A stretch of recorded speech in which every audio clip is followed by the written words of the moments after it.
Big pass மணி சமீபத்தில் ஒரு பேட்டியில் ஒன்று சொல்லியிருக்காரு. அதுக்கு முன்னாடி என்னன்னா, மணியை பற்றி பிக் பாஸில் வந்து ஐஸு பேசும்போது, மணி எனக்கு முன்னாடியே தெரியும், ஆனால் உன்னை பற்றி எந்த விஷயமும் அவர் சொல்லவே இல்லையே என்கிட்ட, ஏன் சொல்லலை அப்படிங்கிறது எனக்கு புரியவே இல்லை அப்படிங்கிற மாதிரி அவங்க ஒரு பதில் சொல்லியிருந்தாங்க. இந்த பதில் வந்து அப்போ பார்த்தீங்கன்னா சமூக வலைதளங்களில் இருந்துச்சு. அதுக்கு அப்புறம் பார்த்தீங்கன்னா ஐஸோட அப்பா கூட ஒரு பதிவு போட்டிருந்தாரு, மணி செஞ்ச உதவியெல்லாம் மறந்துட்டான் அப்படின்னு சொல்லிட்டு. இப்போ அது சம்மந்தமாக பேட்டியில் சொல்லியிருந்தாரு, எனக்கு யாருமே எந்த உதவியும் செய்யலைங்க. ஐஸு குடும்பத்தை வந்து பிக் பாஸ் நிகழ்ச்சி முன்னாடி இருந்து பெரிய பழக்கம்லாம் கிடையாது. நான் யார்கிட்டையும் போய் உதவியெல்லாம் கேட்டதே கிடையாது.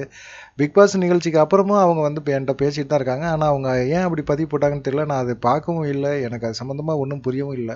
ஐஸ் வந்து பிக் பாஸ் வீட்டில் இருக்கும்போது நிக்சன் கிட்ட பேசுறது தப்பாக தெரியுதா அப்படிங்கிற மாதிரி கேட்டாங்க. உனக்கு தப்புன்னு தெரிஞ்சா நீ அவன்கிட்ட பேசுறதை நிறுத்திக்கோ அப்படின்னு மட்டும்தான் நான் சொன்னேன். அதில் ஒன்றும் எந்த தப்புமே இருக்கிற மாதிரி தெரியலையே, ஏன் அவங்க அப்பா இப்படி ஒரு பதிவு போட்டார் அப்படிங்கிற மாதிரியும் தெரியல எனக்கு அப்படின்னு சொல்லியிருந்தாங்க. பிக் பாஸ் நிகழ்ச்சிக்கு வரதுக்கு முன்னாடி பார்த்தீங்கன்னா ஐஸ் வீட்டில் வந்து ஏற்கனவே அமீர் டான்சர் அமீருக்கு உதவி செஞ்ச மாதிரி மணிக்கும் செஞ்சுருக்காங்க அப்படிங்கிற மாதிரி தான் அவங்களுடைய பதிலாம் இருந்துச்சு. மணி அதெல்லாம் தெளிவுபடுத்திட்டார். அப்படி ஒரு நடவடிக்கையே இல்லைங்க, அது மாதிரி ஒரு இதே இல்லை, நான் அவங்க வீட்டிலலாம் போய் தங்கியெல்லாம் இல்லை அப்படிங்கிற மாதிரி அவர் பேசியிருக்கிறாரு.